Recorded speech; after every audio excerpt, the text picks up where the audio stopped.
Tarehe 29 mwezi Oktoba, Tanzania lilifanya uchaguzi ambao ulibubikwa na fujo na vurugu na ghasia mbalimbali. Tumesikia matamko ya watu mbalimbali, viongozi mbalimbali wakizungumza kuhusu chanzo cha vurugu. Serikali imefanya tathmini upi ama kauli hipi ya serikali kuhusu chanzo cha vurugu ni nini? Odemba, Mheshimiwa Rais Dr. Samia Suluhu Hassan ameamua kuunda tume huru ya uchunguzi itakayofanya uchunguzi wa chanzo cha matukio yale na kushauri hatua za kuchukuliwa. Sasa baada ya ripoti ya tume serikali itajua ifanye nini baada ya hapo. Lakini ilikuwa ni vurugu zilizotokea siku ya uchaguzi kwenye baadhi ya maeneo kama nilivyosema, na siku chache baadaye, lakini hivi ninavyozungumza baada ya kama siku 3 hivi nadhani nchi ilikuwa imerejea katika utulivu, na mpaka hivi ninavyozungumza nchi ni tulivu. Hakuna vurugu zinapoendelea mahali popote. Watanzania wanaendelea na shughuli zao kama kawaida, na kila kitu kimerudi kwenye utaratibu wake. Maneno mbalimbali yalitolewa kuhusiana na ghasia hizi.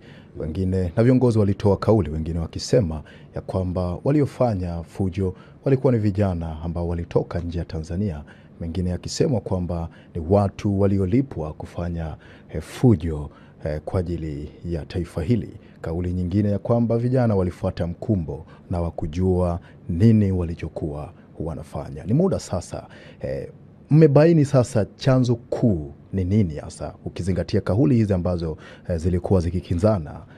Watanzania wajue sasa chanzo kubwa ya vurugu na fujo zilizotokea Oktoba 29 ni nini, msemaji wa serikali? Tuache tume wafanye kazi. Tukianza sasa hivi kusema chanzo ni nini, tutakuwa tunaingilia kazi ya tume. Lakini naelewa kwamba haya matukio yametokea kwenye jamii na watu wameona, wakiwemo viongozi wameona. Kwa hiyo kutakuwa na watu ambao wangependa kueleza kile walichokiona, na taarifa ambazo tulizipata tangu awali. Ni kweli, kwanza ni lazima ijulikane kwamba haujawahi kuwa utamaduni wa Watanzania kufanya yale yaliyotokea. Hiki ni kitu kipya, hakuna mtu alikitegemea, na kwa hiyo inatupa kazi sisi kama nchi sasa kujua hasa kilichotokea nini kwa kina. Inawezekana kuna watu tumewakamata ambao sio raia wa Tanzania, pengine wamekuwa katika tuhuma hizo za kuhusika. Inawezekana tukaona vijana ambao sisi katika hali ya kawaida hatutarajii wawe katika mkumbo wa vurugu zile kama ambavyo imezungumzwa. Lakini katika wakati huu nadhani ni vizuri, kwa sababu tuna tume ambayo inafanya uchunguzi, tusubiri tume itoe majibu yake ya uchunguzi. Halafu baada ya hapo tutaendelea kama ni hizi hisia zetu tulizo nazo, na yale ambayo pengine vyombo mbalimbali vimeona, watu wameona, kwa sababu ni mambo yametokea kwenye jamii. Tusubiri tume itakapokuja. Hivyo kwa wakati huu serikali haina msimamo kuhusiana na nini kilikuwa ni chanzo. Hamjajua chanzo rasmi ilikuwa ni nini. Serikali inataka kutenda haki. Na kutenda haki kwa mujibu wa sheria zetu kunampa mamlaka Mheshimiwa Rais kuunda chombo kitakachofanya uchunguzi. Kwa hiyo ndio hicho ambacho Mheshimiwa Rais ameamua kukifanya. Badala ya kwenda kwa maono tu ya tunavyoona serikali na vyombo vyetu, basi tu tuna chombo cha kwetu cha ndani ya nchi kitakachokuwa huru, kitakusanya taarifa zote, kitafuatilia kwa takwimu. Ndio maana unakuta hapa hata kutoa takwimu wakati mwingine inatupa mtihani, kwa sababu tungependa chombo hiki kifanye kazi kwa kitoe taarifa ili serikali tutakapotoka na msimamo tutoke msimamo unaotokana na taarifa ambazo Lakini pia vile tulisikia kauli mbalimbali za viongozi wakidai ya kwamba maandamano yale ya Oktoba 29 yalifadhiliwa. Je, serikali inatofautisha vipi kati ya maandamano halali ya kikatiba na maandamano yanayodaiwa kufadhiliwa na mataifa ya nje? Kwa mujibu wa sheria za nchi yetu, maandamano yanaongozwa na sheria. Na kwa mujibu wa sheria, watu wanapotaka kuandamana wanatakiwa waende wakapate kibali, na mamlaka hayo yamepewa kwa mkuu wa polisi. Wanafanya hivyo ma-OCD. Unakwenda unapewa kibali. Kibali chako lazima kieleze maandamano hayo yanaratibiwa na nani. Hicho kilichotokea tarehe 29 kiliratibiwa na nani? Maandamano hayo ni lazima yaseme yataanzia wapi, yataishia wapi. Kulikuwa kuna hizo taarifa. Maandamano hayo lazima yaseme wanaotaka kufanya maandamano wana ujumbe gani, na huo ujumbe uonekane. Na lengo la hii sheria, manake wengi naona wameanza kulijadili hili katika mtazamo hasi. Lengo la hii sheria ni kwamba kama kweli mtu anataka kufanya maandamano ya amani, pia yapate usimamizi wa vyombo vyetu, ili wanaofanya hivyo wafanye kwa usalama na ujumbe wao upokelewe. Lakini ni maandamano gani ambayo watu wanakusanyika, wanaanza kuvamia maduka ya watu, wanaanza kuchoma miundombinu, wanaanza kulipua vituo vya mafuta, wanalipua vituo vya polisi, na unajua kule kuna silaha, wanashambulia askari, wanakwenda kuharibu biashara za watu, wanafunga njia kwa matairi. Na sasa ndio maana nikasema Odemba, ningetamani sana tusiingie sana kwenye hii mijadala, kwa sababu tayari tuna tume ambayo inachunguza. Tuiache tume ikamilishe kazi yake. Ikishakamilisha kazi yake itatupa ripoti. Serikali tutakuja kutoa msimamo wetu. Asilimia kubwa ya waliojitokeza kwenye hayo maandamano ni vijana, na vijana wanadai ya kwamba mimi nitakukatisha Odemba, hayakuwa maandamano. Unayahitaji. Kilichotokea zilikuwa ni fujo, ni vurugu. Waliojitokeza sasa kwa asilimia kubwa walikuwa ni vijana, na vijana wamekuwa wakisema ya kwamba serikali haiwasikilizi. Kwa nini serikali haiwasikilizi vijana, msemaji wa serikali? Kwanza ni kwamba idadi kubwa walikuwa ni vijana. Nadhani pia na yenyewe itahitaji tujiridhishe pasipo mashaka, kwa sababu katika watu ambao walikamatwa na jeshi la polisi, baadhi yao sio vijana. Lakini nakubaliana na wewe kwamba inawezekana idadi kubwa ikawa ni vijana, kwa sababu hakukuwa na ujumbe mahususi uliotolewa. Hata hili kwamba kuna madai ya vijana, tunatakiwa tunalichukua kutoka kwenye mijadala inayoendelea kwamba kuna madai ya vijana. Sasa ni kweli changamoto ya madai ya vijana ipo, na haipo Tanzania peke yake, ipo dunia nzima. Nchi yetu hivi ninavyozungumza, idadi kubwa ya watu ni vijana. Kwa mujibu wa sensa ya watu na makazi iliyofanyika mwaka 2022 na maoteo yake kwa mwaka 2025, tunakadiria saa hizi tunaweza tukawa tuna vijana wenye umri wa kati ya miaka 15 mpaka 35 kama milioni 33 hivi. Kama milioni 23 wanakwenda kama asilimia 33 ya idadi yote ya watu. Sasa ukienda mpaka watu wenye miaka 45 unakuta idadi ile ni kubwa sana ya watu ambao ndio kundi ambalo hasa linahusika na kufanya kazi. Kumekuwa na mijadala kwenye hata nje ya hicho kilichotokea tarehe 29, kumekuwa na mijadala juu ya madai ya vijana kutaka kupata ajira, kutaka wasikilizwe hoja zao na mambo kuhusu maisha yao. Ni masuala yanayohusu maisha yao. Na unaamini ya kwamba serikali haiwasikilizi? Serikali inawasikiliza sana. Lakini nakubali kwamba tunahitaji kuwasikiliza zaidi. Na ndio maana Mheshimiwa Rais baada ya kuunda serikali ya awamu ya 6 kipindi cha pili, ameamua kuunda wizara maalum ya vijana, na imepewa maelekezo maalum, na ameongeza msisitizo maalum. Nitakwambia kitu kimoja, Odemba. Kwanza, sio kweli kwamba hatuwasikilizi vijana.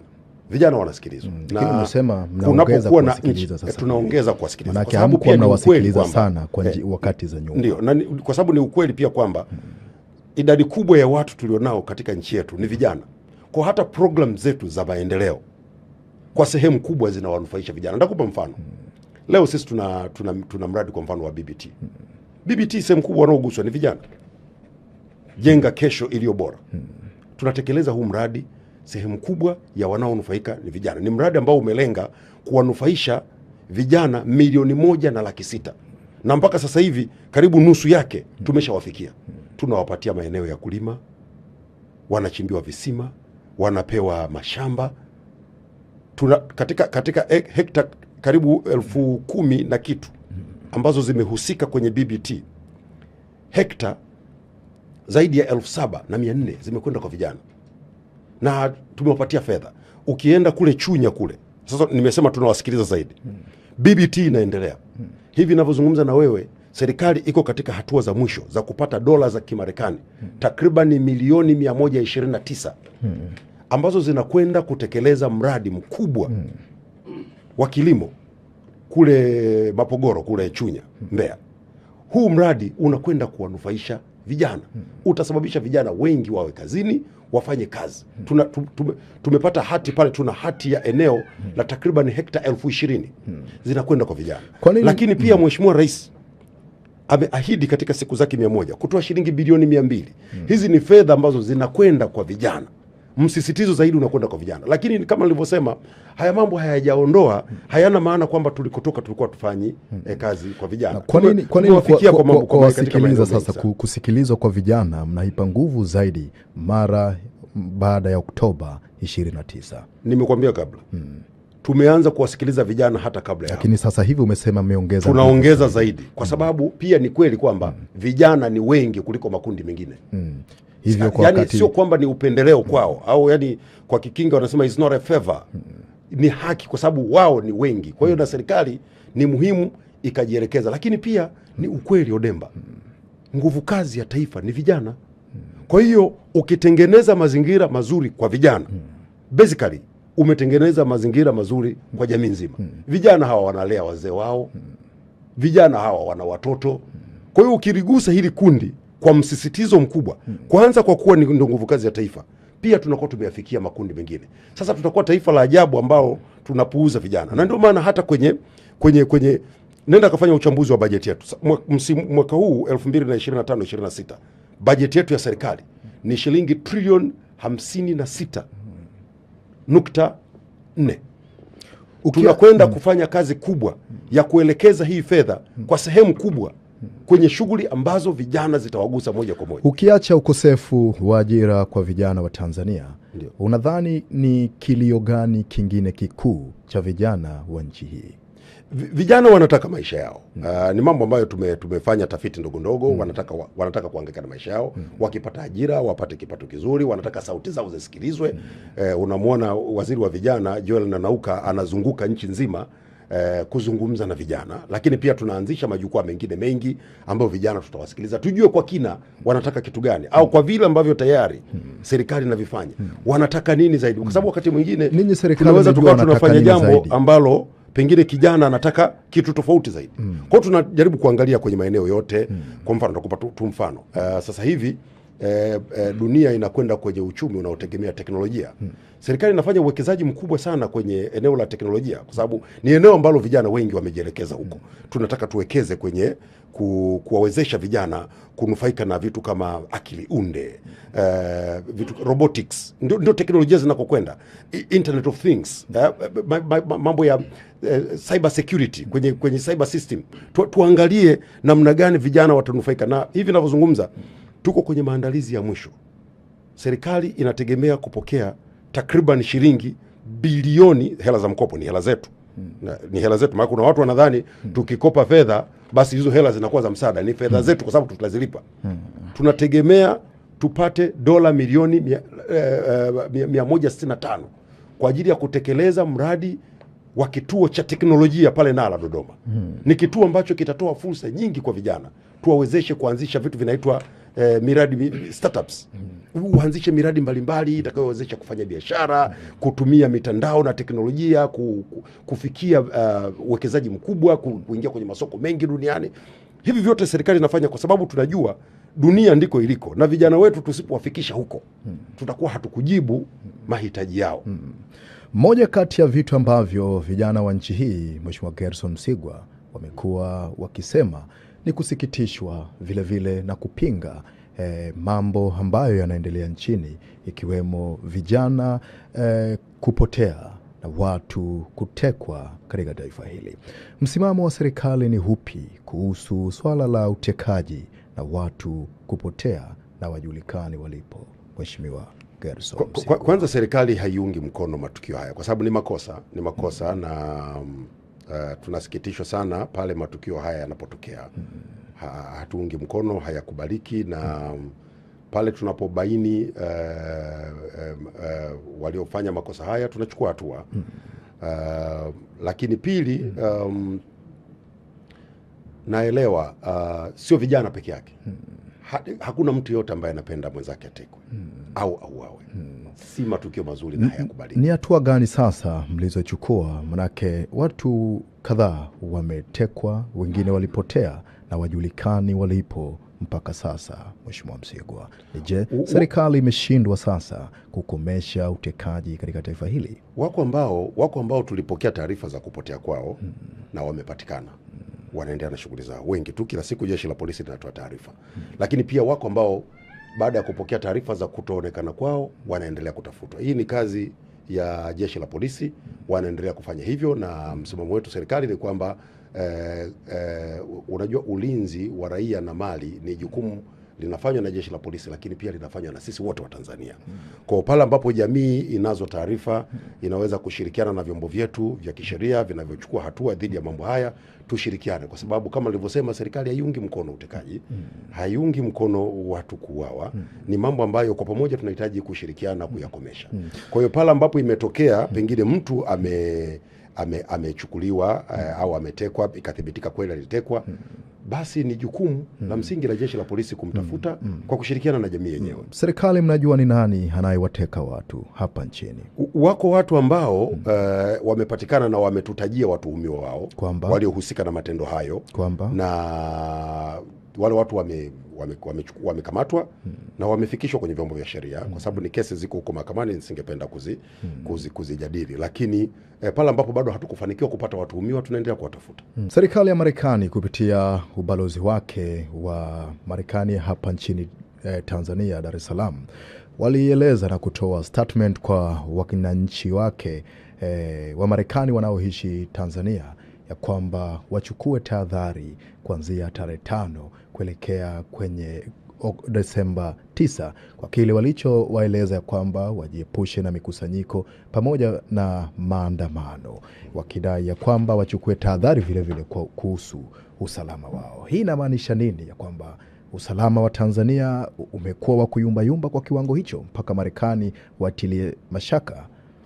Sio nia ya serikali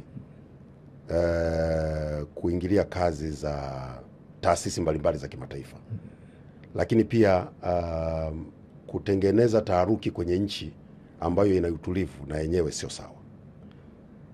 Vyombo vyetu vinahakikisha kwamba nchi yetu iko salama wakati wote. Matukio yenye viashiria vya kukosekana kwa usalama yanapotokea, vyombo vyetu vinachukua hatua. Kwenda kututangazia duniani kwamba nchi yetu sio salama, whoever atakayefanya hivyo, sio sawa. Sio sawa. Kwa hiyo nimeona hayo matamko. Nachotaka kuhakikishia, wawe ni ubalozi wa Marekani au nchi nyingine yoyote, ni kwamba vyombo vyetu viko macho, vinafanya kazi usiku na mchana, kama ambavyo vyombo vya nchini kwao vinafanya kazi usiku na mchana kuhakikisha viashiria vyote vya kiusalama vinakabiliwa, kuhakikisha watu wao wako salama. Na vyombo vyetu vya Tanzania vya ulinzi na usalama muda wote viko macho kuhakikisha watu wetu wako salama, nchi yetu iko salama. Na hii kazi inafanywa kwa weledi mkubwa. Na hata pale matishio yalipotokea, vyombo vyetu vimefanya kazi kwa weledi mkubwa kuhakikisha vinakabiliana nayo. Matukio tuliyoyajadili hapa ya tarehe 29, kama vyombo vyetu vingekuwa legelege, leo tungekuwa tunazungumza madhara makubwa kuliko tuliyoyaona. Vyombo vyetu vilifanya kazi, tunatambua kuwa kuna madhara yalijitokeza. Tunasikitika sana sisi wenyewe upande wa serikali kwamba katika vurugu zile Watanzania wenzetu wamepoteza maisha. Mwenyezi Mungu awaweke mahali pema. Si jambo ambalo serikali inalifurahia hata kidogo. Sio serikali wala viongozi wa serikali. Tunatambua kwamba kuna uharibifu mkubwa wa mali, wa biashara, watu wamepoteza ajira, vijana wamepoteza mitaji yao, tunatambua. Lakini vyombo vyetu vilifanya kazi na vikahakikisha kwamba nchi inarejea kwenye hali ya amani na utulivu, na hilo ndio jukumu ambalo tunalifanya sasa kwenye hii tarehe ambayo imetangazwa, na nchi iko shwari kwa kazi inayofanywa na vyombo vyetu inshallah. Walieleza vile vile kwamba watapitia mashirikiano yetu baina ya Tanzania na Marekani. Je, hii haiwezi ikatuathiri kivyovyote vile kidiplomasia, lakini hata kiuchumi, hasa ukizingatia kwamba hawa ni wahisani wetu wakubwa? Hawajasema wanakwenda, wamesema wanapitia. Kupitia si tunajadiliana, tutakwenda tutajadiliana. Kuna kitu wamekiona hakiko sawa, watatuambia hicho walichokiona kinachofanya wapitie. Serikali yenyewe imejiandaa vipi? Hakuna shida, sisi wakati wote tuko tayari tu, na sio wao tu.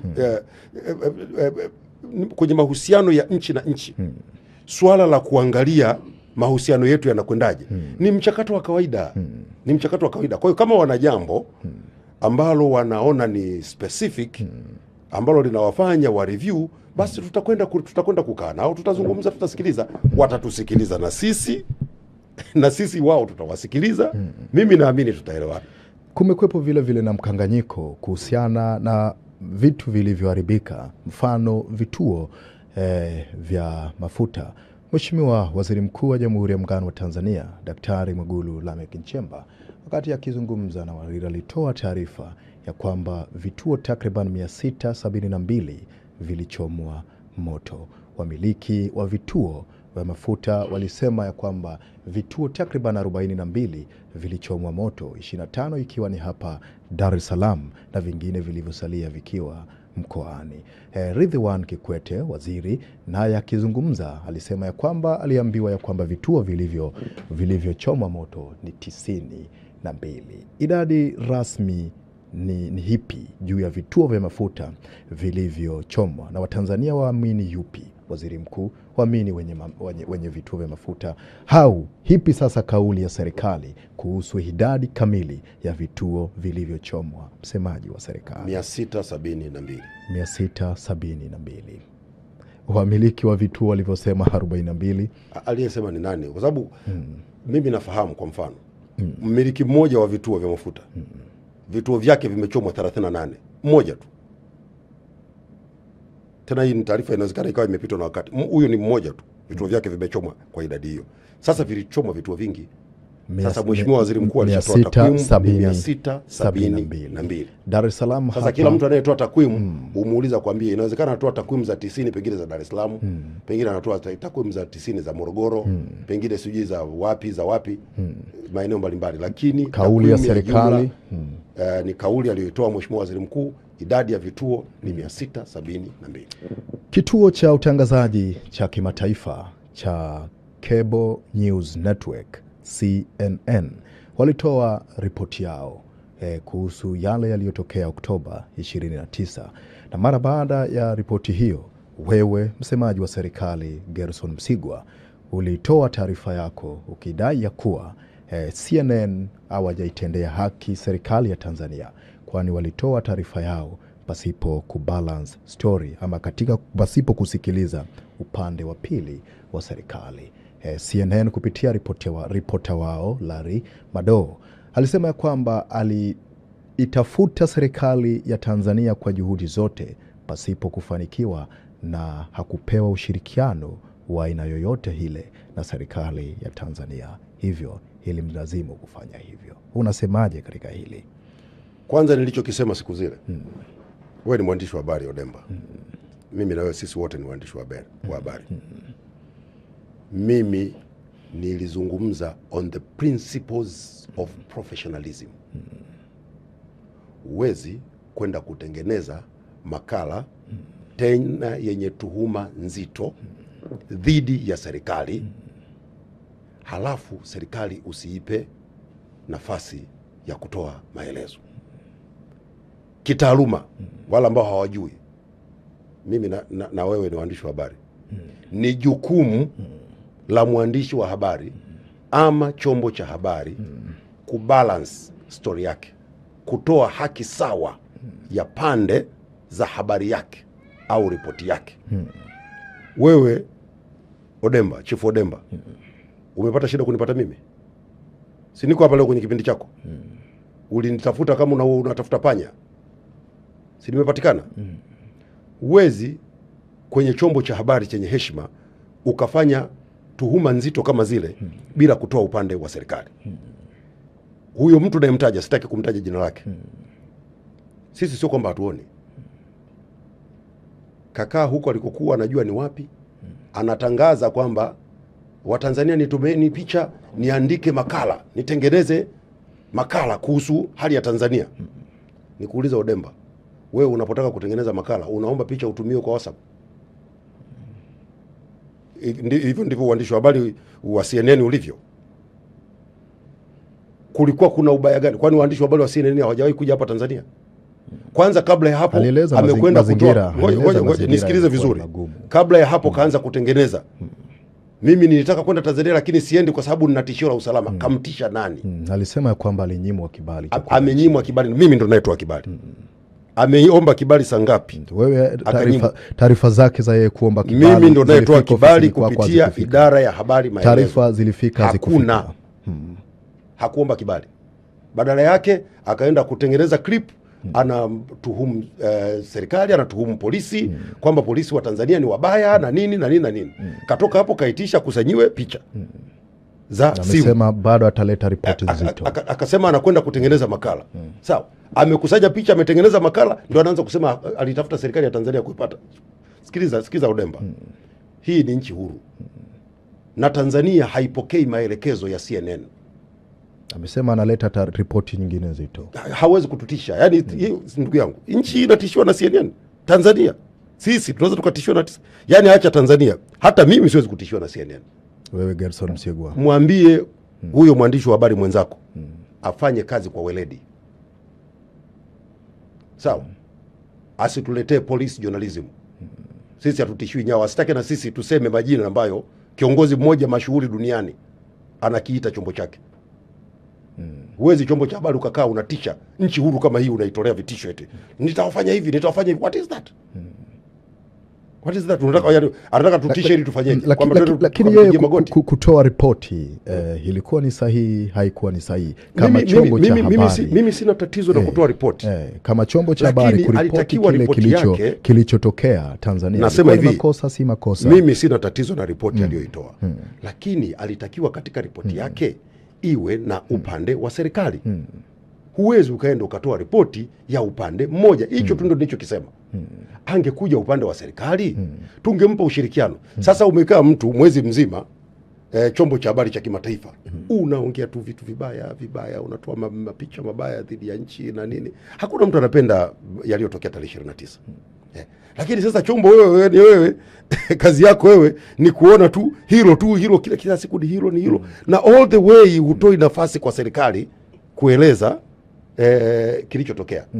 Gerson, you are among of senior journalists hapa nchini Tanzania.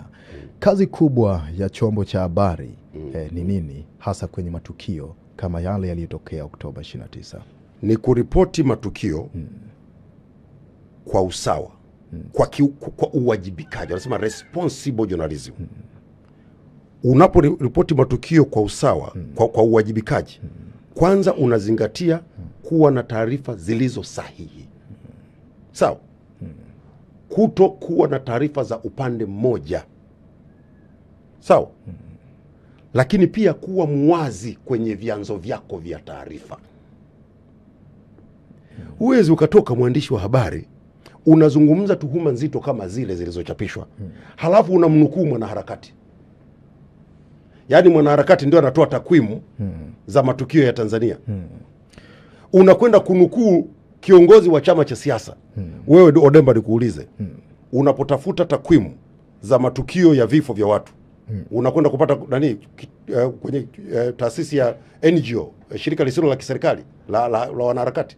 Huko ndio unakwenda, ndio chanzo chako cha taarifa. Unataka kwenda kuandika hiyo habari, unakwenda kuanzia mwanzo, umetengeneza makala dakika 23. Dakika zote wewe unanukuu wanaharakati na malalamiko yao na nini, and then you call that a documentary? Is that how we do?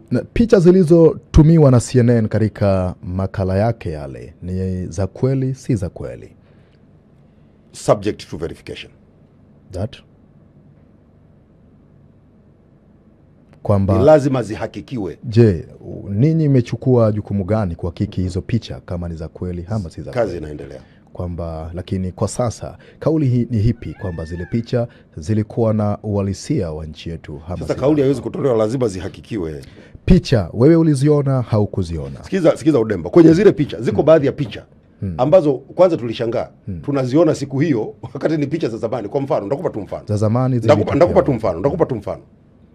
Siku ile watu wameroll picha kwenye mitandao na kwenye majukwaa mbalimbali kwamba watu wamevamia uwanja wa ndege,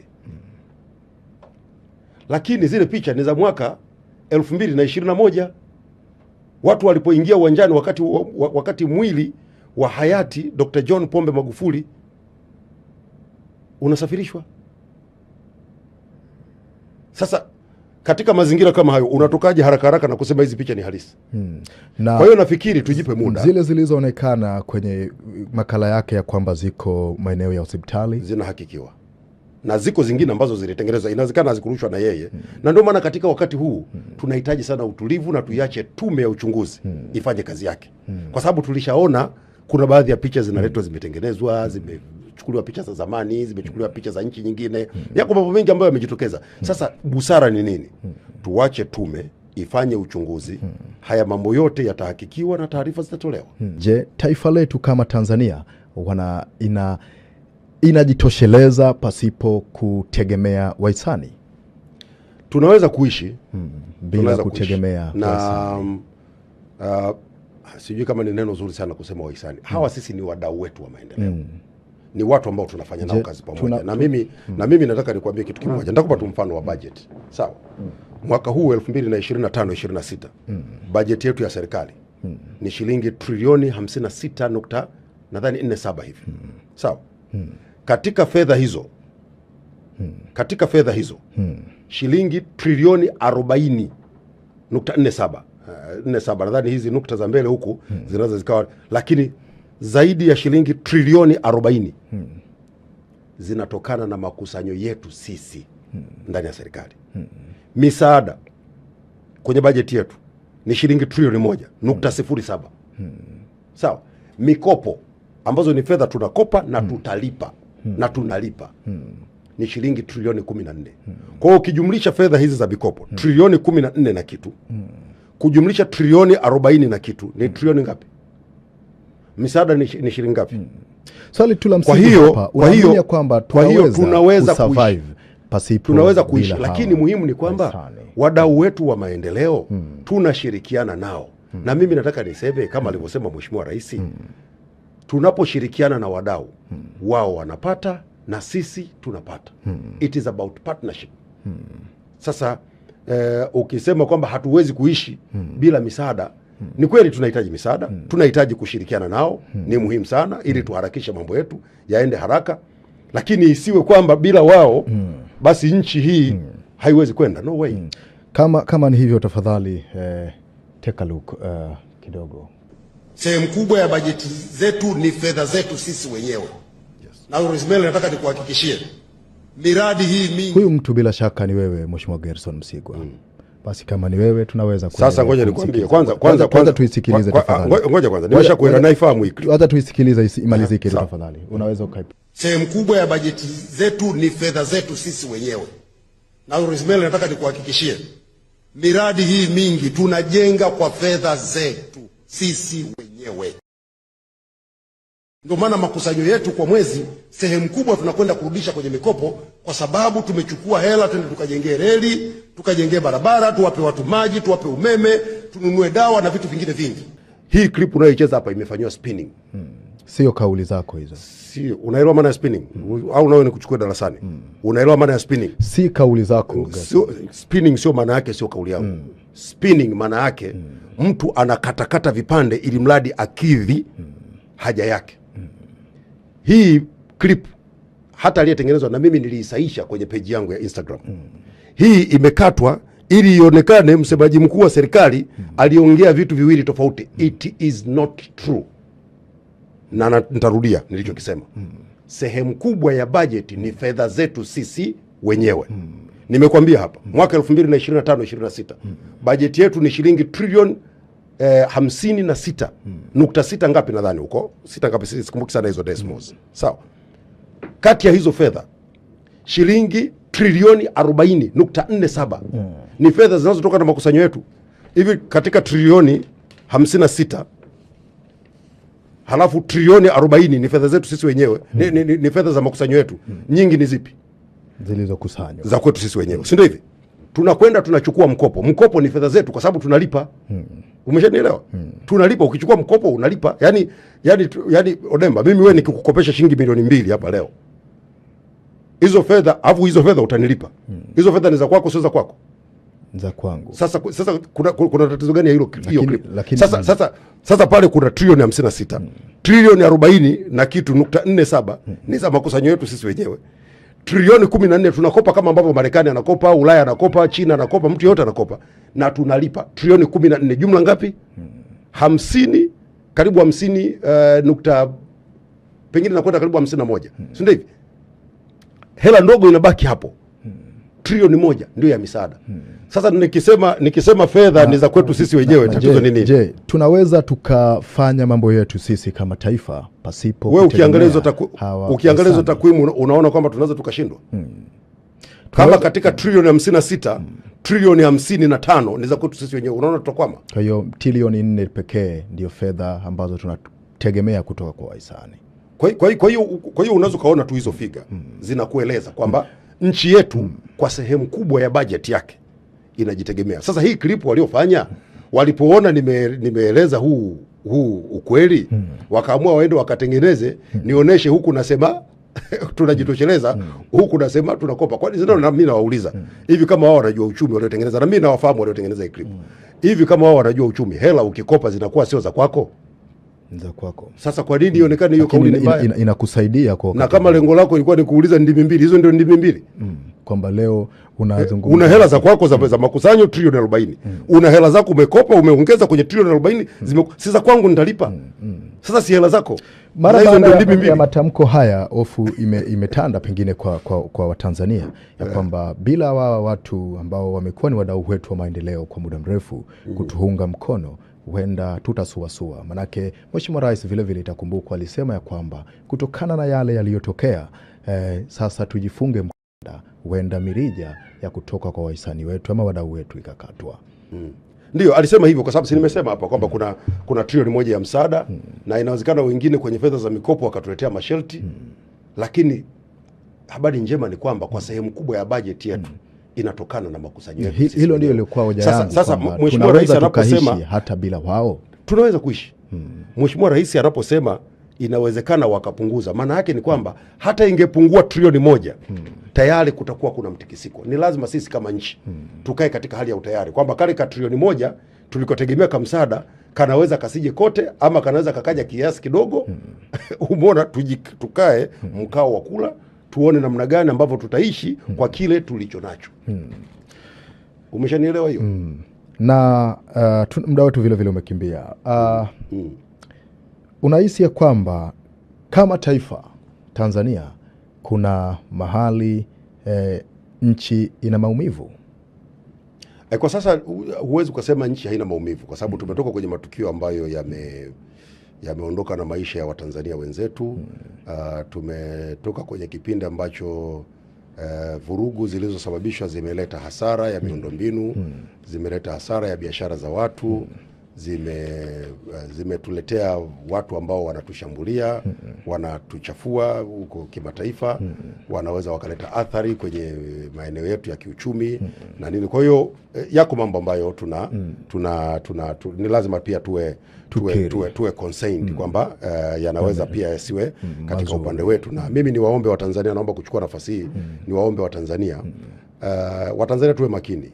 Nchi yetu yametokea haya yaliyotokea, ziko sababu na sio muda sababu tutazijua, lakini nataka niwaambie Watanzania, tutakaoijenga Tanzania ni sisi wenyewe Tanzania, na tutakaoibomoa Tanzania ni sisi wenyewe wa Tanzania.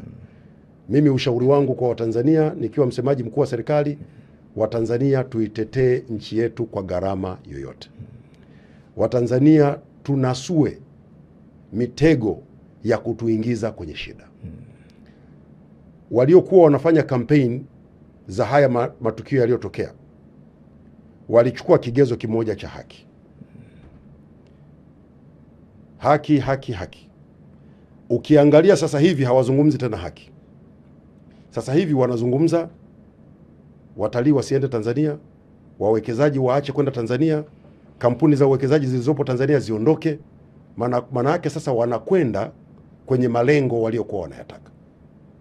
We can predict. Sio kwamba hatujui. We can predict. Tunajua what is happening. Mimi ninachotaka kuambia Watanzania, watch out. Tuwe macho. Iko mifano, yako maeneo ya kujifunza ambako walipita katika mitihani kama hii kwa sababu hawakung'amua tunakokwenda leo hii. Hizo nchi sitaki kuzitaja, ziko kwenye shida kubwa. Nchi yetu kwa sasa hivi ipo katika hatua kubwa za kimaendeleo ambazo zitaleta matokeo makubwa kwenye maisha ya watu. Tunakwenda, ngoja kwanza Odemba, usitaki unayotaka wewe. Ngoja niwaambie na Watanzania ambayo wanastahili. Nchi yetu kwa sasa hivi inakwenda kwenye uchumi mkubwa wa gesi. Nchi yetu sasa hivi inakwenda kwenye uchumi mkubwa wa madini adimu, rare mineral elements. Nchi yetu sasa hivi inakwenda kwenye uchumi mkubwa utakaotokana na uwekezaji wetu kwenye bandari zetu. Bandari ya Dar es Salaam na bandari ya Bagamoyo ambayo tunaanza kuijenga. Uchumi wetu utakwenda kuchochewa kwa kiasi kikubwa na miradi yetu mikubwa. SGR ambayo sasa hivi inachanja mbuga na tayari tumeanza kujenga njia za kwenda mpaka nchi jirani. Nchi yetu inakwenda kwenye uchumi mkubwa utakaosaidiwa na nishati ya umeme. Haya mambo yanaleta neema na pia yanavutia maadui. Ni vizuri Watanzania wawe macho. Tusikubali kuchoma nchi yetu, kubomoa nchi yetu, hasa katika kipindi hiki ambapo tunaelekea kwenye neema kubwa na serikali iko tayari kutufikisha kwenye neema kubwa. Umesema ya kwamba kwa namna moja ama nyingine kuna maumivu ndani ya taifa. Serikali imefanya jitihada gani ama inafanya jitihada gani, au serikali ina neno gani nzuri la kuponya maumivu yaliyotanda katika mioyo ya Watanzania? Kwanza tunazungumza nao, tunazungumza na Watanzania. Umeona kumekuwa na hotuba nyingi za viongozi akiwemo Mheshimiwa Rais mwenyewe akizungumza maneno ya faraja, lakini pia viongozi pia mbalimbali wanafanya ziara kutembelea wananchi katika maeneo mbalimbali, kuwasikiliza, kuwapa pole wale ambao wamepata madhara ya kuharibikiwa biashara zao na wale ambao wamepoteza jamaa zao. Hiyo ni sehemu ya faraja, lakini muhimu zaidi ni kuhakikishia juu ya kutekeleza ama kufanya mambo ambayo yanajibu madai yao. Yale mambo ambayo wako Watanzania wanataka maji, wanataka barabara, wako Watanzania wanataka kazi, wanataka ajira. Kwa serikali inajielekeza kwenye kusikiliza kero za wananchi na kuzifanyia kazi, kuwatia moyo na kuambia juu ya mipango mbalimbali ambayo serikali inayo kwa ajili ya kuwahudumia. Kumekuwepo vile vile na kauli zinazotolewa na viongozi wetu wa dini na viongozi wa serikali. Unadhani zinaponya ama zinaongeza maumivu katika mioyo ya Watanzania? Wako viongozi wa dini ambao kusema ukweli ukiwasikiliza wanaleta utulivu kwenye nchi, wanahamasisha amani na utulivu katika nchi, na wanawasihi watu wajiepushe kuhusika katika vitendo vya vurugu. Natambua kwamba wako pia viongozi ambao wanatoa kauli ambazo zinachochea zaidi matatizo. Mimi labda niseme kwa kifupi kabisa kwamba serikali inatarajia kwamba vyombo vya dini vitakuwa na jukumu muhimu sana la kuhakikisha haki, amani, utulivu, upendo, mshikamano na umoja wa kitaifa unatamalaki katika nchi. Haipendezi hata kidogo viongozi wa dini wakawa wanatoa matamko ambayo yanatugawa, yanaongeza machungu kwa wananchi, yanachochea hasira kwa wananchi. Hilo sio jukumu la viongozi wa dini. Na mimi ningependa kuweka wazi, ni vizuri viongozi wa dini wakajua kwamba dini wanazo au madhehebu ya dini wanayoyaongoza yana waumini wenye mitazamo tofauti. Unapokwenda kuzungumza mambo ambayo yanawaumiza waumini wako, sio sawa. Nadhani viongozi taasisi zetu za dini zimekuwa na utamaduni wa siku nyingi wa kuwaunganisha watu, wa kuhimiza kuhubiri amani. Ni utamaduni wetu wa vyombo vyetu vya dini, taasisi zetu za dini katika nchi, kuwafanya watu wawe wamoja, wapendane. Mimi ni Mkristo kwa mfano, tunasema hakuna amri kuu zaidi ya upendo. Tuhamasishe upendo. Lakini ukisikia kiongozi wa dini anasema usipofanya hiki itakuwa hivi, ukifanya hivi hasa unashangaa kiongozi huyu amesahau amri kuu ya Bwana Yesu ya kuhimiza upendo. Lakini kwa nini serikali haiwakemei kama mnaona? Na unajua Odemba, tumeona kauli ambazo hasa wakati huu zingine zimekuwa ni ngumu zaidi na zinaonekana waziwazi kuongeza machungu katika mioyo ya Watanzania. Tumesikia mashehe, tumesikia Wakristo wanaongea maneno ambayo pengine watu wanahisi ingeleta uponyaji, lakini ni kama inaongeza machungu. Kwa nini amkemei mambo kama haya? Unajua Odemba, kwa hadhi na heshima ya taasisi zetu za dini, madhehebu yetu ya dini, serikali inapenda kutumia zaidi approach inaitwa engagement. Tunazungumza nao. Kukiwa kuna jambo tunazungumza nao, haliko sawa. Sio kwamba wakati wote wanafanya mambo kwa usahihi. Kuna wakati, lakini sasa sisi kama serikali lazima tuangalie. Kiongozi huyu wa dini anaongoza dhehebu la dini, ametoa maneno haya. Ukija kumlalua hovyo hovyo, implications zake ni nini? Madhara yake ni nini? Kwa tungependa zaidi kuwataka viongozi wa dini waone umuhimu wao na heshima ambayo Watanzania na nchi inawapa, wakazingatia. Na tungependa zaidi kuzungumza nao. Pale itakapokuwa inakuwa kinyume chapo, basi nchi yetu ina sheria. Kwa sababu huwezi ukawa unafanya uchochezi halafu ukaachwa uendelee kufanya uchochezi. Lakini nataka nikuhakikishie Odemba, tunazungumza nao zaidi kuliko hiyo approach ya baadhi yao kutoka nje na kutoa matamshi ambayo yanatugawa kama nchi. Kauli ya kazi na utu iliyotolewa na Rais wa Jamhuri ya Muungano wa Tanzania na limekuwa sasa kama wimbo kuu, kauli ya kazi na utu, na kuleta tabasamu katika nyuso za Watanzania. Wewe ukitazama nyuso za Watanzania zina tabasamu? Kwanza kauli ni nzuri. Kazi na utu. Tunafanya kazi huku tukizingatia utu wa watu. Mkaenda mbele sasa mkasema na kuleta tabasamu. Sasa tabasamu ndio ile umeona Mheshimiwa Rais wakati anazindua bunge la 13 anasema angependa katika kipindi chake anapomaliza aache Watanzania sio tu wakiwa na maendeleo ya vitu, lakini pia wakiwa na tabasamu moyoni. Wakiwa na tabasamu manake ni kwamba vile vitu walivyovitarajia katika awamu ya 6 wawe wamevipata. Na hiyo ndo kazi kubwa ambayo ametupatia. Na hivi ninavyozungumza na wewe tumekuwa katika semina elekezi ya waheshimiwa mawaziri na naibu mawaziri. Ilikuwa ni semina ya kuwaelekeza namna gani tunakwenda kusimamia kazi na utu, namna gani tunakwenda kujibu mahitaji ya wananchi. Tabasamu lipo katika nyuso za Watanzania? Halipo? Tabasamu lipo. Kwa nini lisiwepo? Haya matukio kweli yanaondoa tabasamu, ukiyaona yanaudhi, yanakera, yanaleta uchungu. Yametokea. Jitihada gani sasa iliyopo ya sasa hivi ni kujiponya kama taifa? Sasa huo unipa na muda na mimi nazungumza. Kwa sababu yametokea, yanatupa muda ya kujiponya kama taifa, kukaa vizuri, tuendelee na tabasamu letu. Hakuna mtu anayependa matukio yaliyotokea. Hakuna hata mmoja. Lakini je, kwa sababu yametokea, basi tukae tukiwa hatuna tabasamu muda wote? Mimi nadhani matukio haya yametokea, yametuachia somo, yametupa kazi ya kufanya. Baada ya hapa sasa kila mtu akatekeleza wajibu wake. Yako mambo ambayo wananchi wangependa yafanyike, ni jukumu la serikali kwenda kuyatekeleza. Lakini pia ni vizuri Watanzania pia wote kwa pamoja tuseme yametokea, sasa ni lazima tusonge mbele na nchi yetu lazima iendelee. Umesisitiza ya kwamba serikali ipo wazi na inawajibika kwa wananchi, lakini tumeshuhudia baadhi ya waandishi wa ndani wakidai kukosa taarifa muhimu taarifa muhimu kutoka serikalini na viongozi wake. Tulishuhudia wakati waziri mkuu alipozungumza na wahariri walitoa maoni yao wakisema kwamba wakati mwingine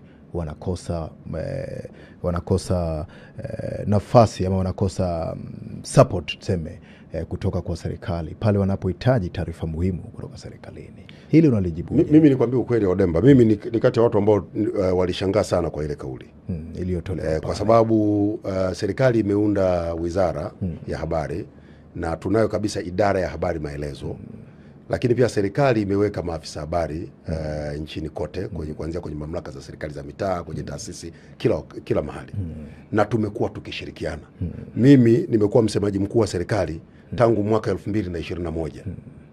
Moja kati ya majukumu nayoyafanya ni kuhakikisha waandishi wa habari wanapata taarifa yoyote wanayoihitaji. Na kama nilivyokuambia hapo mwanzoni, hata wewe umenihitaji leo umenipata. Sasa inawezekana katika hatua fulani inakuwa vigumu kupata taarifa. Inakuwa ni sababu tu mbalimbali. Umenipigia simu, niko kwenye kikao au niko mahali ambapo siwezi kupokea simu, sikupokea, basi mtu anatafsiri kwamba umezuiwa kupata taarifa. Nadhani pia na yenyewe sio haki. Serikali hii imejitahidi sana kutoa uhuru kwa vyombo vya habari, kurahisisha vyombo vya habari kupata taarifa. Na wakumbusha tu kwamba Mheshimiwa Rais alipoingia madarakani mwezi Machi mwaka 2021, kitu cha kwanza akasema vyombo vya habari ambavyo vilikuwa vimenyimwa leseni vipewe leseni viendelee na kazi yake. Na tumevipatia leseni vyombo vya habari. Vinafanya kazi kwa uhuru. Sisi idara ya habari maelezo ama wizara ya habari, hakuna mwandishi wa habari aliyekuja tukamnyima ushirikiano. Mimi msemaji mkuu wa serikali nimekuwa nafanya mikutano karibu kila mwezi. Taasisi mbalimbali tunawaleta mawaziri. Jumatatu hii tarehe 7, tarehe 8, mawaziri wanaanza kuzungumza na vyombo vya habari, wanatoa taarifa. Taasisi mbalimbali zinakutana na vyombo vya habari, zinatoa, na waandishi wa habari wanaruhusiwa. Mimi kwenye mikutano yangu ya msemaji mkuu wa serikali, sio waandishi wa habari peke yake, naruhusu waandishi wa habari, naruhusu na wananchi wapige simu, waulize maswali, tunawajibu. Kwa hiyo inawezekana pengine kuna mwandishi mmoja umepata tatizo sehemu ya kupata taarifa, labda umetafsiri kwamba ndio sasa serikalini kote kuna shida. Lakini nataka niwahakikishie hakuna tatizo. Na kama kuna mwandishi wa habari yeyote ana shida ya taarifa yoyote, mimi msemaji mkuu wa serikali nipo, idara ya habari ipo, ofisi za serikali zipo, maafisa habari wa nchi nzima wapo. Akienda akakosa ushirikiano arudi kwangu, tutamjibu. Mimi nilishangaa sana niliposikia wakilalamika pale. Na alikuwa mwandishi wa habari mmoja. Unajua nawe unapambisha sana. Ni mwandishi wa habari mmoja tu ndio aliyesema hapata taarifa, lakini wengine wote wanapata taarifa. Kwa hiyo yeye tu ndio apati taarifa. Na kwa sababu ni kakaangu nitamtafuta. Nimwambia haya bwana, ulichokosa ni kipi? Hujue ni wapi amekosa. Na simu yangu anayo na hajawahi kunipigia. Ulipongeza vyombo vya habari vya Tanzania kutorusha matukio yaliyotokea kwenye uchaguzi wa Oktoba 29. Je, unadhani kwamba vyombo vya habari vya Tanzania vilifanya haki ama vilitenda haki kutohabarisha umma yale yaliyokuwa yanaendelea wakati wa uchaguzi? Huo nao ni upotoshaji. Mimi sikuvipongeza vyombo vya habari kwa kutotoa taarifa. Uliwapongeza kwa uzalendo. Niliwapongeza vyombo vya habari kwa kufanya uandishi wa habari wa uwajibikaji. Uandishi wa habari wa uwajibikaji, responsible journalism. Sikuwapongeza kwa kutotoa taarifa. Sasa wewe kama mwandishi wa habari uliona kwamba waliwatendea Watanzania haki ama waliwapa Watanzania chakula chao wanachokistahili wakati wa mimi kwa kitendo cha vyombo vya habari vya Tanzania kutovunja misingi ya uandishi wa habari kama ambavyo vyombo vya habari vya nje vimefanya, kwangu mimi niliona ni kitu sahihi. Wewe Odemba huko Tanzania, Tanzania imepata tatizo. Ni ufahari kwako kuitangaza Tanzania vibaya duniani? Nakuuliza, kumetokea tatizo kwenye nyumba yako, umekosa hela ya kuwapatia ugali watoto wako nyumbani, ni ufahari kwamba leo wanangu watalala njaa, leo wanangu wana nguo za kuvaa? Ni ufahari. Lakini familia uwezo. Vyombo vya habari vya Tanzania sio kwamba havikuripoti matukio, na watu waache kuvichafua. Vyombo vya habari vya Tanzania viliripoti matukio, isipokuwa viliripoti kwa uwajibikaji. Vilipima nini cha kuripoti, taarifa sahihi, na pale ambapo taarifa sahihi hazikupatikana havikupotosha. Ndicho ambacho vyombo vya habari vya Tanzania vilifanya. Sasa hiyo isitafsiriwe kwamba vyombo vya habari vya Tanzania ni dhaifu au havifai au vimeshindwa kujua majukumu yake. La hasha. Nataka nikwambie Odemba, hata huko kwenye nchi zao ndivyo vyombo vya habari vyao vinavyofanya kazi kwenye nchi zao. Nataka nikwambie nchi moja kubwa mwaka 2022 ilikuwa na matukio ya mauaji na vurugu 25,000. Sisi tuliambiwa moja tu, mpaka natamani kutaja hilo tukio moja tu la mtu mmoja. Lakini kila siku kwa watu wanatongana risasi, watu wanavamiwa, watu wanachomewa mali zao, kuna fujo za kila aina. Vyombo vya habari vinachagua what to report and what not to report. And when you report accurately. When you report, be responsible. I'm reporting this story. What will be the repercussion of this story? It is your burden. Of course, inawezekana ikawa pengine hiyo ni kinyume cha kiweledi. Lakini Odemba, wewe unaishi Tanzania. Familia yako inaishi Tanzania. Hivi ukishasema Tanzania haifai duniani. Ukiwa unaishi Tanzania na wewe ni mwandishi wa habari kama ulivyo wewe na mimi.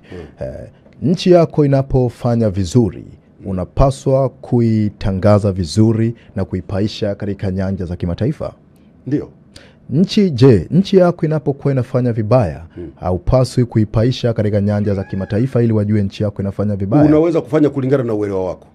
Lakini wewe hipi ambayo unaona ni sahihi? Ndio maana nakwambia kulingana na utashi wako wewe mwandishi wa habari. Kama unadhani hiyo ni habari nzuri kwako wewe, it is professionally, it is right. Sawa. Lakini ndio hicho ninachokuambia, wewe ni Mtanzania. Umeshanielewa Odemba? Na hiki mimi nakisema. Najua kwenye taaluma ya uandishi wa habari itakuwa ni mjadala. Itakuwa ni mjadala mzito. Lakini mimi narudi nasema Odemba, wewe unaishi Tanzania. Na mimi ndio bwana nimekuuliza. Ikiwa Tanzania inafanya vizuri, ni jukumu lako kama mwandishi wa habari kuiambia dunia kwamba nchi yangu sasa inafanya vizuri. Sasa inategemea. Unajua kuna kitu kinaitwa strategic journalism. Mkakati wako ni nini? Nikuulize wewe Star TV, nyinyi mkakati wenu ni nini mnapofanya kazi yenu ya habari Tanzania? Na nyinyi ni wa Tanzania, mkakati wenu ni nini?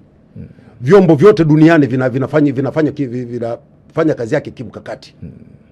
Wote hao sitaki kuwataja, wewe mtaje fulani, mkakati wako unajulikana ni huu, ni kupromote nchi yake, kufanya hivi. Muulize huyu, utasikia huyu bwana mkakati wake ni hivi, huyu ni kupambana na maadui wa nchi yake. Wewe Tanzania, chombo cha habari cha Tanzania, mwandishi wa habari wa Tanzania, mkakati wako ni nini? Mkakati wako ni kuona sifa kwamba Tanzania inaharibikiwa na unaitangaza huko nje ya nchi? No way, mimi siamini kwenye hilo. Hilo nazungumza mimi kama mwandishi wa habari. Mimi siamini kwamba inaweza ikawa ni fahari ya Chief Odemba kila siku ukilala ukiamka unawaza wapi kuna njaa, wapi kuna mawasiliano yamekatika, wapi mtu amekufa, wapi sijui wamekosa huduma ya afya. Yaani wewe hizo ndio habari zako. Lakini huwezi kwenda kuambia watu duniani, njooni Tanzania mje mtembelee vivutio vyetu, kuna vivutio vingi vizuri, mlete ili watu wapate dola, ndugu zako, shangazi zako na wale watu wako wale ambao wanataka kupigia kula siku zijazo wapate fedha. Uende ukatangaze watu waje wawekeze, wafungue mashamba, vijana wenzako wapate kazi Tanzania. Uende utangaze nchi yako ina amani na utulivu ili watu wapende kuja Tanzania. Ili Watanzania wakitaka kwenda nchi mbalimbali wakubaliwe. Kwa nini serikali inapenda kusikia mambo mazuri pekee? Sio kweli. Kwa nini Gerson Msigwa unapenda kusikia maneno mazuri pekee? Sio kweli. Kwa nini sasa unaposema serikali inapenda vyombo vya habari vifanye kazi kwa uhuru wake? Na mimi nilikwambia kitu kimoja. Pamoja na kutangaza mazuri ya nchi yetu, pia tunapoyasikia yale ambayo hatukufanya vizuri, kwetu sisi inatupa changamoto ya kuyafanyia kazi. Kwa hiyo inapaswa vyombo vya habari kusema pale mabaya pale ambapo hakuna ubaya. Kukitokea jambo ambalo sisi tunaweza kuchukua hatua, hakuna ubaya. Sasa ikiwa wametangaza mabaya, wao wametangaza kwamba Watanzania wayasikie, alafu wakasikia na watu wa nje, kuna tatizo hilo ni la mwandishi. Ndio maana nimekuambia hivi Odemba, be responsible kwenye journalism yako and be strategic. This is between you and your country. Na kuelewa unachokisema, lakini ninachokuambia hivi, be responsible journalist and be strategic. Hoja muhimu kama hapa, kwako wewe ni fahari kutumia kalamu yako kuibomoa nchi, fine.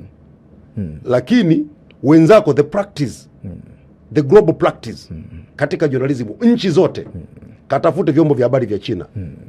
Umesikia vinafanya kampeni ya kuichafua China duniani. Leo China ingekuwa global one of the biggest economy in the world. Umesikia vyombo vya habari vya Marekani vinafanya kazi ya kuichafua Marekani. Umesikia vyombo vya habari vya Uingereza kuto kucha vinafanya kazi ya kuchafua Uingereza, watu waone kwamba Uingereza kuna shida, kuna uharibifu, kuna dini. Umeona vinafanya hivi. Lakini njoo kwenye vyombo vya habari vya Afrika. Unadhani matatizo kule Uingereza, Marekani, China hayapo? Yapo. Hamuoni katika hili sasa linafanya vyombo vya habari kutoonekana ni vya maana mbele ya umma? Sio kweli hata siku moja. Manake sasa kama kuna mambo ambayo pengine ni mabaya na jamii ingetaka serikali ivione kupitia vyombo vya habari, alafu vyombo vya habari wafanye hivyo kwa minajili kama anavyosema Gerson Msigwa ni kuisema nchi yako vibaya, huoni kwamba umma tunawakosea? Mimi sijasema kwamba vizungumze tu upande mmoja wa mazuri. Nachosema vyombo vya habari viwe responsible. Sasa na viwe responsible. Sasa ni wewe, mimi nimekuachia assignment wewe Odemba. Hoja yangu ya msingi nisikilize kwanza. Nimekuachia assignment wewe Odemba. Wewe mwenyewe pima kwamba je, mimi how do I want to portray my country? It is your responsibility. Ndio responsible journalism hiyo. Hoja yangu ya msingi hapa ambayo utaona kama ninazunguka hapa ni kwamba umeeleza vizuri kwamba vyombo vya habari vinapoeleza mazuri ya taifa letu ni fahari kwa nchi yetu. Na je, kama pale kuna mahali ambapo hapa jambo halijaenda vizuri na vyombo vya habari ni wajibu wao kutangaza hilo ili serikali, pengine ninyi serikali mnajuaje kwamba hapa mambo hayako vizuri kama si vyombo vya habari? Hata pale mambo yanapokwenda vibaya ni wajibu wao kutangaza, na hatujawazuia. Na hatujawazuia, wanafanya. Ingawa wewe hilo ndo uliungi mkono. Sio kwamba siliungi mkono. Sikiza, wewe unajua unakosea. Mimi nimesema vyombo vya habari duniani vina agenda. Sawa? Kwa hiyo unapokuwa na agenda ni lazima ujiwekee mkakati. Hii agenda naifikia vipi? Mimi na share tu experience kwamba duniani vyombo vya habari vinatetea maslahi ya nchi zao. Na kutetea maslahi ya nchi sio kusema mazuri tu. Kutetea maslahi ya nchi ni pamoja na kusema kitu ambacho hakiendi sawa sawa. Walo hilo unalipa mamlaka vyombo vya habari. Kabisa, na vimekuwa vikifanya. Kwani nyinyi Stats TV hamtangazi mambo ambayo yanapokwenda vibaya? Nikuulize wenyewe hamtangazi? Kwani wewe hapa si unaniuliza mambo mengine ambayo sio mazuri? Ni sahihi. Kwani nimekuzuia kuuliza? Kwani si unatangaza yanatoka? Lakini it is your burden. Wewe kama chombo cha habari cha Tanzania. How do I use my media outlet to protect my country? Vyombo vya habari ni chombo cha kiusalama. Unajua Odemba, natamani unielewe. Nakuelewa. Chombo cha habari ni chombo cha kiusalama kwenye nchi. Ukiwa na vyombo vya habari ambavyo vinalinda nchi yake, nchi itakuwa salama.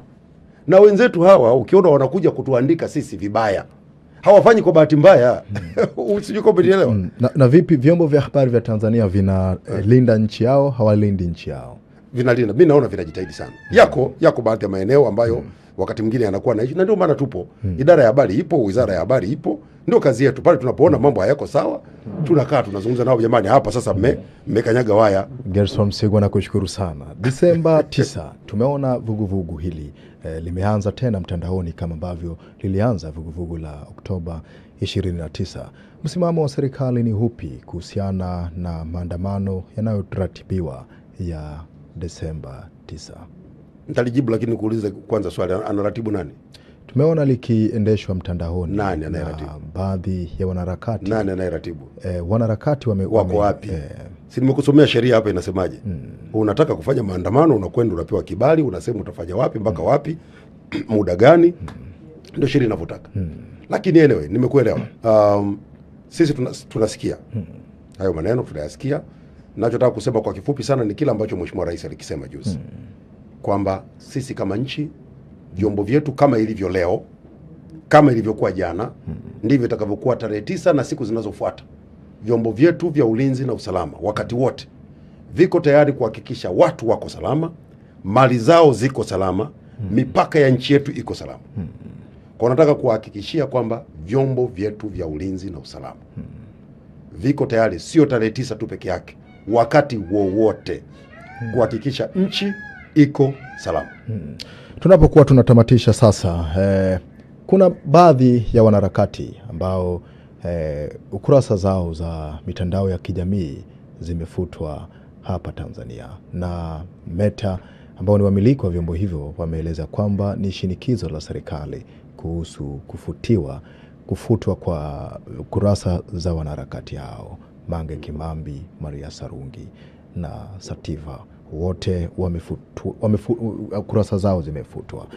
Ni kweli kwamba ni shinikizo la serikali mitandao hizo zao kufutwa, na kama sijaona hiyo kauli ya Meta kama wamesema hivyo, sijaona na siwezi kuichukua kwako, lazima ije kwa utaratibu kwa sababu huwezi wewe ukanipatia sababu mimi, na kama Meta wamesema, Meta wana namna wanawasiliana na mamlaka za Tanzania, kwa hiyo wanaweza wakatoa sababu, tutaona kama ni nini, lakini mitandao ya kijamii ni moja kati ya majukwaa ambayo yanatumiwa na Watanzania kwa shughuli mbalimbali, na ni majukwaa ambayo yanaweza kutumika kwa mambo ambayo yanasaidia nchi au yakabomoa nchi.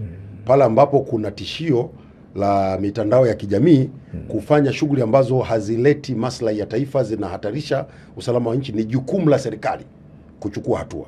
Sasa inaweza ikawa hatua zinaweza zikachukuliwa popote, ama kwa watoa huduma wanatoa huduma kwenye hizo, ama kwa waendeshaji wa hiyo mitandao ya kijamii kwa namna yoyote, kwa sababu hapa jukumu la msingi la nchi ni kuhakikisha hatui na majukwaa ya mtandaoni yanayoleta shida kwenye nchi. Hilo ndio jukumu la msingi. Sasa kama ni hao uliowataja au mtu mwingine yoyote, mtu yoyote anayefanya shughuli zake mtandaoni, ni muhimu azingatie sheria na taratibu za nchi yetu. Hukuzingatia, vyombo vinavyohusika vitachukua hatua. Hili unalolizungumzia ni bahati mbaya sina taarifa hapa. Ningekuwa na taarifa ningekujibu specific. Ni lini Twitter itafunguliwa hapa nchini Tanzania? Pale ambapo tutakubaliana juu ya namna ambavyo wataendesha jukwaa lao Tanzania. Ni Twitter ndo wana makosa ama watumiaji? Tulishazungumza nao na tumelijibu hili jambo mara nyingi. Twitter wameruhusu jukwaa lao kutumiwa katika namna ambayo inavunja taratibu zetu. Kwa hiyo kwa sababu inavunja taratibu zetu na tumeshindwa kuelewana, basi uwepo wa Twitter Tanzania. Utaratibu gani ambao wanavunja? Tulishaeleza ni taratibu za kisheria. Wameruhusu maudhui ambayo kwa mujibu wa sheria zetu ni kinyume cha sheria, na sisi tumejaribu kuengage nao na hatukuelewana, tumezima. Watakapoona umuhimu wa kukubaliana, kwa sababu sisi Odemba hatuwezi kuruhusu kuwa na jukwaa ambalo linaleta madhara kwenye nchi. Unajua ni jukumu la serikali kulinda wananchi wake. Yaani wewe huwezi ukaja hapa Odemba na jukwaa lako linaleta mgogoro, linaleta fujo, linatisha watu, linadhalilisha watu, halafu tukaliacha. Haiwezekani. Haiwezekani. Kwa hiyo bado wamegoma kufuata kile ambacho mliwaambia. Tulipoishia ni hapo ambapo tupo sasa hivi. Kwa kama kutakuwa kuna engagement nyingine zaidi baadaye tutawajulisha. Kwa hiyo siku wakikubali kufuata utaratibu wa Tanzania, hamna shida. Sisi nchi hatuzuii mtu yote kufanya kazi. Gerson Msigwa, nakushukuru sana. Unao dakika moja ya kutoa rai kwa umma wa Watanzania. Kwa Watanzania, kwanza nawapongeza kwa kazi, kwa namna ambavyo wanashirikiana na serikali katika utekelezaji wa majukumu mbalimbali. Na waomba Watanzania pamoja na yote ambayo tunayafanya, ushirikiano tunaofanya kwa serikali, tuilinde nchi yetu kwa wivu mkubwa. Tuilinde nchi yetu kama mboni ya jicho letu. Tuhakikishe hakuna mtu anayeweza kutupangia cha kufanya. Tufanye mambo kulingana na mahitaji yetu. Na nataka niwahakikishie Watanzania kwamba serikali wakati wote iko tayari kuwasikiliza, iko tayari kufanya yale ambayo nyinyi mtaona yanafaa kulingana na rasilimali tulizonazo. Gerson Msigwa, msemaji mkuu wa serikali ya Tanzania, nakushukuru sana. Asante sana. Mtazamaji, huyo ni Gerson Msigwa, msemaji mkuu wa serikali ya Tanzania. Kwa niaba ya wote ambao kwa namna moja ama nyingine wamefanikisha matangazo haya kukujia moja kwa moja kutoka hapa Dodoma, mimi ni Chief Odemba. Itoshe kusema kwaheri ya sasa na wakati mwema.